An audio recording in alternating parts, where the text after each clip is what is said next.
Hello everyone, I'm Jack and I'm back. Let me show you what we've been working on.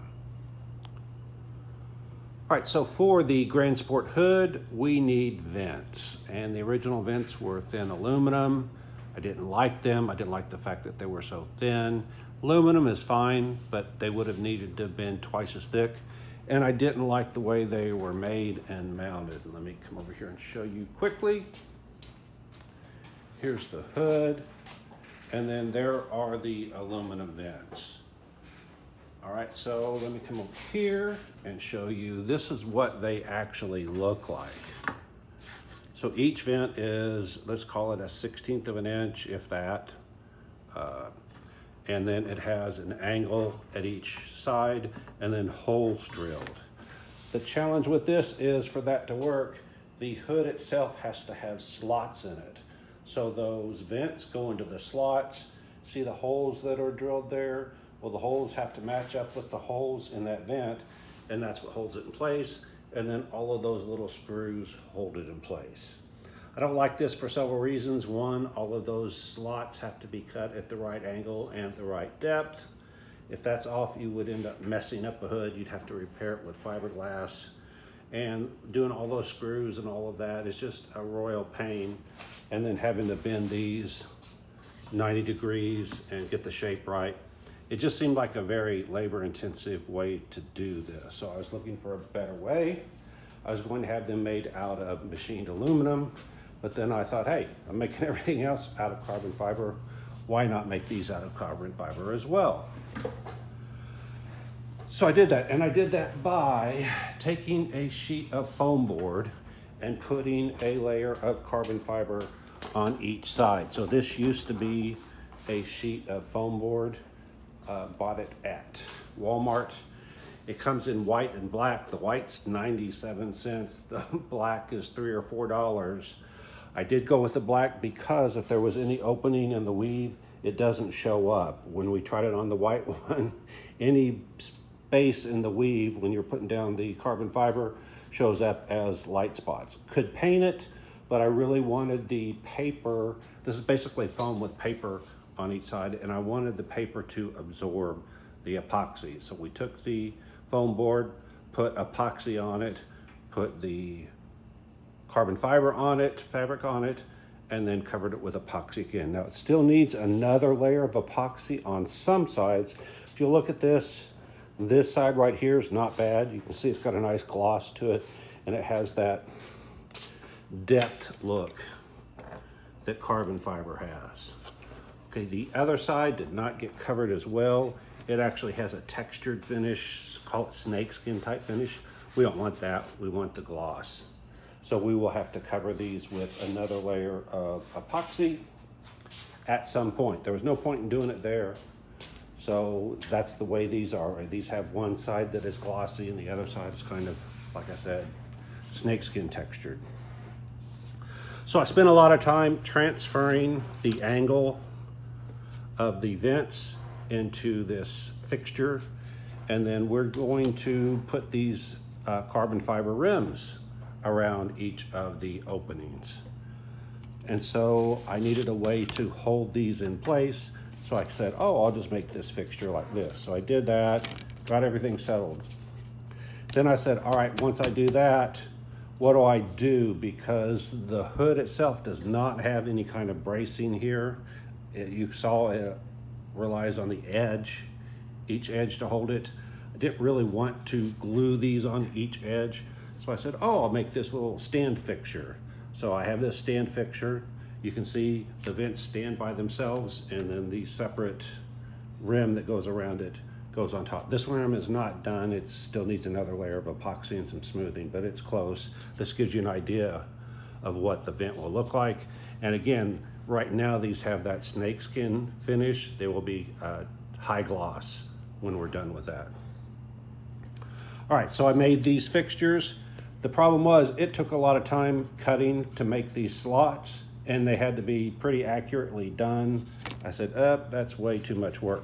So instead what I did was I made these stands with every other one of these pieces uprights in place. I'll show you that in just a second. So if you look, I also notched it right here so it would locate the rim forward and backwards. This isn't rocket science, so it doesn't have to be exact. You can see it's, what is that, 1/8 of an inch? I don't care if it's 1/8 of an inch off. Anyway, and when you put it in there, it fits pretty solidly. Okay, because everything basically works together to make it all fit. Okay, so that is the notch for the rim to go in, and there is a notch in the back right there for the rim to go in. So if you look, there is the back edge. Let me come around here. There's the stand. There we go. And there's the notch for the stand. Okay, so that would go there. All right, so this is the first one. All right, so this is the first vent, and it just sits right here, and gravity holds it because it's leaning back. All right, the next one, it doesn't work. So what I used was, you can use anything. I used a piece of cardboard. And so this cardboard, its only purpose is to hold this one forward, this vent forward, and that vent backwards. And notice when I pull out the cardboard, that falls, and this can fall as well. Okay, so I pull this off, and you can see what I was talking about. Instead of having every single upright, like is here, I alternated. Didn't need an upright here in front of this. I just needed something in back to hold the first vent in place. Okay, the next vent here works, but it needs something to hold it forward. So rather than having another one of these uprights here, I left it out. Then the next piece has its upright there. This goes here, this goes here, and then a piece of cardboard or whatever. You could use a spring, you could use a scrap of carbon fiber, whatever. I use cardboard because it's cheap and easy, and if I cut it wrong, it's no big deal. All right, I just stick that in there, and that holds these two pieces. Well, if I didn't mess it up. Could be a little bit bigger to hold tighter, but I found out that I really don't mess with it once I get it there. And again, it's a little bit harder to do with one hand. All right, so that would hold that in place. This one comes out, you can see. Then the next one, we have the space here where the cardboard would fill in, and then the next piece, and there is cardboard in between those two. So I pull this one out, there's the cardboard, and there's the last one. So you can see this is my fixture that I've got, and that's how I get all of the vents. What this allows me to do is assemble all the vents separate from the rim that goes around it. So this is not all one piece, so if the vents get messed up or the rim gets messed up, the whole assembly doesn't get messed up. So what I'm going to do is I am going to use adhesive, and I'm going to glue the vents to each of the uprights. So the first one that I had down here, I will glue right here and right here, and then put this in place. The next one, number 2, I'm going to glue the back side of this and the back side of this, and then number 2 will go on here, and I will adhere it here. Now, the way I plan on doing this is I'll put these in here, put it like that, and then I'll put a clamp here to hold these two together. That will make sure they're accurately located, solidly held, and I don't need to use those pieces of cardboard. So this cardboard was just temporary. Okay, so the next vent will go in here. Oops, right here. And again, gravity will hold that one in place. This will be held by a clamp. Gravity will hold that one in place. And then the next one right here goes up against the back side of that. And then once again, I will put a clamp in between these two and hold them in place. And the glue will go on the front of this vent and the back of this vent. And then finally, the last vent goes in behind here. The one in front of it will be held with a clamp, and then I can just put glue or adhesive on, there we go, this edge right here, this edge right here, and then I can just literally put that in place. All of that's taken care of, but there's an issue. If you look at this, it's carbon fiber on this side, carbon fiber on this side, but this gap in between was foam, because that's what we put it on, foam board. It happened to be black because, I don't know, it turned black during one of our processes, probably painted it or something. Anyway, or I guess it was black from when we bought it. There we go. It's kind of a gray. But the problem was we didn't want that foam exposed, because over time this is going to be on the hood. So over time, of course, the elements would attack that foam, the sun, the rain, the snow, whatever. And so that would end up looking bad. So I needed to undercut this edge and then put epoxy in there to make this a solid edge.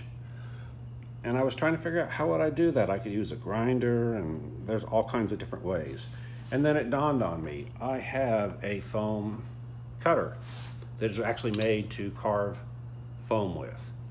So what I did was I turned it on, and I just used the corner of it, and I ran the corner all along here. It made a V. And so if you look, there is now a V groove around each of these. Now what we're going to do is we're going to fill this with epoxy putty, tinted black, and then that way each of these will be a sealed assembly. Now if I pull this one forward, or actually you can look at this one, you can see this is what it looks like. So there is that black foam or gray foam, and then the epoxy and carbon fiber on each side. This one right here, I left it undone so that I could show you. The vent comes out, and then I will run that cutter, hot cutter, I don't know, hot knife, there we go. I'll run the hot knife around the edge, and I'll cut that V. Surprisingly easy. I mean, literally, that thing gets hot, and then I just literally run it around, and it melts the foam, and it makes a really nice groove. I was surprised at how nice the groove is that it makes. It's nice, it's uniform, it's about the right depth. Again, all we care about is sealing the edge. Okay, not quite done with all of these. You can see some of these are less than perfect. See, there's a couple of drips and stuff like that. This is the shiny side, glossy side. So we'll go ahead and hit this with sandpaper, something to smooth it down just a little bit, get rid of the high spots. On some other pieces, I noticed there was cardboard where we had sat it down. I don't know which one it was. Anyway, we'll run a sandpaper across this and sand it flat. The good thing about putting a layer of epoxy on top of this is we can use 80 grit sandpaper. It takes like 5 swipes of the sander on it, and this is hand sanding it. About 5 swipes with sand, and then we'll just put epoxy on it. All right, so that's what we've got. We've got to go back and put a layer of epoxy on this rim. There are 4 rims, 2 of these smaller, basically almost square ones, and then 2 of the long rectangular ones right here.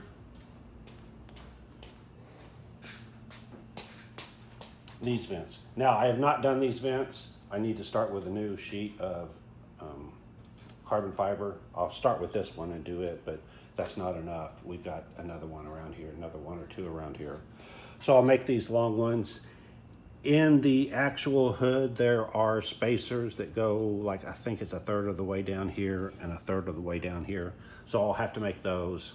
And those can be visible. Those other spacers, I want to cut them down enough to where they're not really visible unless you look down in there. But as you're standing, it looks like, excuse me, looks like the vents are all standing on their own. This, I want the dividers to be visible. So I've got to make 6 of those long pieces, and then 1, 2, 3, 4 of the dividers, and I'll have to get all the angles and all of that correct. But that's the next step. We're going to do this first set. One of the challenges was when I made, if you kept up, when I made the opening, I used the mold to make the opening, and the opening was exactly the size of the hood. So of course it wouldn't fit down in there.